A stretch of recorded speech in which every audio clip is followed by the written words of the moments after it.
الحمد للہ رب العالمین والصلاة والسلام علی اشرف الانبیاء وسید المرسلین سیدنا محمد وعلی آلہ واصحابہ اجمعین اللہم صل علی سیدنا محمد وعلی آل سیدنا محمد کما صلیت علی ابراہیم وعلى آل إبراهيم في العالمين إنك حميد مجيد. أعوذ بالله من الشيطان الرجيم. بسم الله الرحمن الرحيم. وقل رب أدخلني مدخل صدق وأخرجني مخرج صدق واجعل لي من لدنك سلطانا نصيرا. وقل جاء الحق وزهق الباطل إن الباطل كان زهوقا. قال الإمام أحمد رحمه الله تعالى حدثنا جرير عن قابوس بن أبي زبيان عن أبيه عن ابن عباس قال كان النبي صلى الله عليه وسلم بمكة ثم أمر بالهجرة.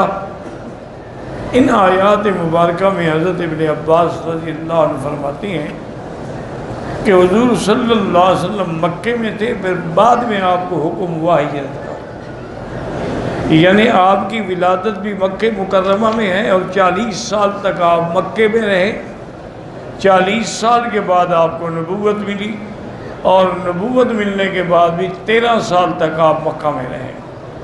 پھر اس کے بعد اللہ نے حکم دیا کہ اب آپ مدینہ شریف ہجرت کریں، کیونکہ کفار اب دشمنی کی آخری حدوں پہ پہنچ گئے ہیں. فَأَنزَلَ اللَّهُ وَقُلْ رَبِّ أَدْخِلْنِي مُدْخَلَ صِدْقٍ وَأَخْرِجْنِي مُخْرَجَ صِدْقٍ وَاجْعَل لِّي مِن لَّدُنكَ سُلْطَانًا نَّصِيرًا. یہ آیات نازل ہوئیں اور ان آیات کے بارے میں مفسرین نے لکھا ہے کہ آدمی جب بھی کسی شہر میں داخل ہو تو ان آیات کو پڑھ لیا کرے، تو اللہ تبارک و تعالیٰ اس کو ہر قسم کے شر سے محفوظ فرماتی ہیں. اور اگر کسی گھر میں داخل ہو تو پھر پڑھے رب انزلنی منزلا مبارکا وانت خیر المنزلین. تو حضور کو بھی حکم ملا، حضور نے یہ تلاوت بھی فرمائی. لیکن یہاں ایک بات سمجھنے کی ہے کہ یہاں لفظ مدخل صدق پہلے ہے اور مخرج صدق بعد میں ہے. مدخل صدق سے مراد کیا ہے؟ مدینے میں داخل ہونا. مخرج صدق سے مراد کیا ہے؟ مکے سے نکلنا. تو اب مکے سے نکلنا تو پہلے تھا، مدینے میں پہنچنا تو بعد میں تھا. لیکن قرآن پاک میں ترتیب جو ہے وہ بالعکس ہے کہ مدخل صدق پہلے ہے اور مخرج صدق بعد میں ہے. تو علماء نے فرمایا کہ اس کی وجہ یہ ہے کہ اصل مقصد تو ہجرت تھا، تو اصل کو اللہ نے مقدم فرما دیا. مکے سے تو آپ مجبوراً نکل رہے تھے، وہ خوشی سے تو نہیں جا رہے تھے، اس لیے مخرج صدق کو بعد میں ذکر فرمایا. وقال الترمذی رحمہ اللہ حسن صحیح. وقال الحسن البصری تفسیر هذه الآیہ. حضرت حسن بصری نے اس آیت کی تفسیر میں فرمایا ان کفار اہل مکہ لما اعتبروا برسول اللہ صلی اللہ علیہ وسلم یقتلوه او یطردوه او یوسقوه، کہ جب کفار مکہ نے مشورہ کیا کہ حضور صلی اللہ علیہ وسلم کو یا تو ہم قتل کر دیں یا ان کو پھر مکے سے نکال دیں یا ان کو قید کر دیں، یہ انہوں نے مشورہ کیا. فاراد اللہ تعالی اہل مکہ، اب اللہ نے بھی فیصلہ فرما لیا. امرہ ان یخرج الی المدینہ، اللہ نے فرمایا یہ آپ کو کیا قتل کریں گے، ہم آپ کو اتنی طاقت دیں گے کہ آپ مدینہ سے آ کے مکہ فتح کریں گے. امرہ ان یخرج الی المدینہ وهو الذی قال اللہ عز وجل وقل رب ادخلنی مدخل صدق واخرجنی مخرج صدق. وقال قتادہ وقل رب ادخلنی مدخل صدق المدینہ وَأَخْرِجْنِي مُخْرَجَ صِدْقٍ یعنی مکہ. وَقَذَا قَالَ عبد الرحمن بن زید بن اسلم وَهَذَا الْقَوْلُ هُوَ أَشْهَرُ الْأَقْوَالِ، یہی قول زیادہ مشہور ہے. وقال له فی ابن عباس ادخلنی مدخل صدق یعنی الموت۔ ایک قول یہ بھی ہے کہ جب موت آئے تو مجھے یا اللہ اطمینان اور ایمان اور استقامت نصیب فرما۔ وَأَخْرِجْنِي مُخْرَجَ صِدْقٍ یعنی الحیات بعد الموت، اور مرنے کے بعد جب اٹھایا جاؤں تو اس وقت بھی میری مدد فرما۔ وَقِيلَ ذَلِكَ مِنَ الْأَقْوَالِ، اور بھی کئی قول ہیں لیکن وہی پہلا زیادہ بہتر ہے۔ وَالْأَوَّلُ وَالصَّحْ وَهُوَ اختیار ابن جریر، ابن جریر نے بھی اسی قول کو پسند فرمایا۔ وَقَوْلُهُ وَاجْعَلْ لِي مِن لَّدُنْكَ سُلْطَانًا نَصِيرًا۔ قال الحسن البصری فی تفسیرها وعدہ ربہ لینزعن ملک فارس وعز فارس ولیجعلنہ لہ وملک الروم وعز الروم ولیجعلنہ لہ۔ حضرت حسن بصری فرماتے ہیں کہ اس آیت میں اشارہ تھا کہ میرے محبوب ہم فارس اور کسرا اور روم سب کی عزت دولت قوت ختم کر دیں گے اور آپ کو عطا فرمائیں گے۔ وقال قتادہ فیہا ان نبی عالم ان لا طاقت لہ بہذا الامر الا بسلطان۔ جب یہ خبر ملی تو حضور نے جانتے تھے سمجھتے تھے کہ اللہ کی مدد کے بغیر کیسے ہو سکتا ہے کہ میں فارس کو بھی فتح کر لوں اور روم کو بھی فتح کر لوں، تو اس لیے اللہ سے مدد مانگی کہ وجعل لی من لدنک سلطانا نصیرا، سلطانا نصیرا لکتاب اللہ۔ اور بعض علماء نے فرمایا کہ کتاب اللہ کے لیے مدد کرنے والا یعنی فرائض پہ عمل کرنے والا، حدود اللہ پہ عمل کرنے والا، وَلِحِکَامَتِ دین اللہ، اور دین کی اقامت کے لیے۔ فَإِنَّ السُّلْطَانَ رَحْمَةٌ مِّنَ اللَّهِ، اصل سلطان جو ہے یہ اللہ کی رحمت ہے جو اللہ نے جعلہ بین اظہر عبادہ، وَلَوْلَا ذَلِكَ لَغَارَ بَعْضُهُمْ عَلَىٰ بَعْضٍ فَأَكْرَ شَدِيدَهُمْ ضَعِيفَهُمْ۔ یہ بھی اللہ کی رحمت ہے کہ اللہ نے ایک دوسرے پر محبت ڈال دی ہے، ورنہ لوگ جو ہے جو قوی تھے وہ ضعیف کو کھا جاتے، جو امیر تھے وہ غریبوں کو نگل جاتے، تو اس لیے اللہ پاک نے ایک دوسرے کے اندر ایک محبت پیدا فرما دی۔ قال مجاہد سلطانا نصیرا حجتا بینتا، یا اللہ مجھے کھلی دلیل عطا فرما۔ واختار میری قول سے وقتار ورجل لا بد مع الحق من کار لمن آداہ وناواہ۔ یہ ضروری بات ہے کہ حق کو ظاہر کرنے کے لیے یہ ضروری ہے کہ اللہ مدد فرمائے تاکہ دشمنی کا قلعہ کما ہو۔ وَلِهَذَا يَقُولُ تَعَالَىٰ قَدْ أَرْسَلْنَا رُسُلَنَا بِالْبَيِّنَاتِ إِلَىٰ قَوْلِهِ وَأَنزَلْنَا الْحَدِيدَ۔ اللہ نے فرمایا ہم نے کتاب بھی اتاری لیکن لوہا بھی اتارا ہے۔ وفي الحديث إن الله لا يضرب بالسلطان ما لا يضرب بالقرآن، أي ليمنع بالسلطان ينتقى بالفواحش والآثام ما لا يمتنع كثير من الناس بالقرآن وما فيه من الوعيد الأكيد والتهديد الشديد۔ اور ایک حدیث مبارک میں آیا ہے کہ اللہ تبارک و تعالی بادشاہوں کے ذریعے وہ کام کرا دیتی ہیں جو قرآن سے بھی نہیں حاصل ہوتا۔ کیا معنی؟ یعنی برائیوں سے روکنا، گناہوں سے روکنا۔ حالانکہ قرآن میں وعید ہے، تحدید ہے، لیکن قرآن پڑھ کے لوگ نہیں رکتے۔ لیکن بادشاہ اگر مسلمان ہو اور دیندار ہو اور وہ اپنی قوت و طاقت استعمال کرے تو پھر سب برائیوں سے رک جاتے ہیں۔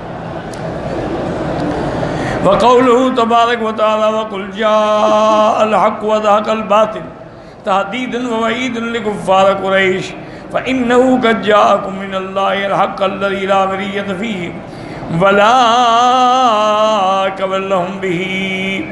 اللہ نے فرمایا میرے محبوب حق آ گیا، باطل مٹ گیا۔ یہ تحدید ہے کفار قریش کو کہ جب حق آ گیا جس میں شک کی کوئی نہیں۔ وَهُوَ مَا بَعَثَهُ اللَّهُ بِهِ مِنَ الْقُرْآنِ وَالْإِيمَانِ وَالْعِلْمِ النَّافِعِ وَزَهَقَ بَاطِلُهُمْ إِذْ مَحَلَ وَهَلَكَ۔ تو ان کا باطل جو تھا جھوٹا دین ختم ہو گیا۔ فَإِنَّ الْبَاطِلَ لَا ثَبَاتَ لَهُ مَعَ الْحَقِّ وَلَا بَقَاءَ۔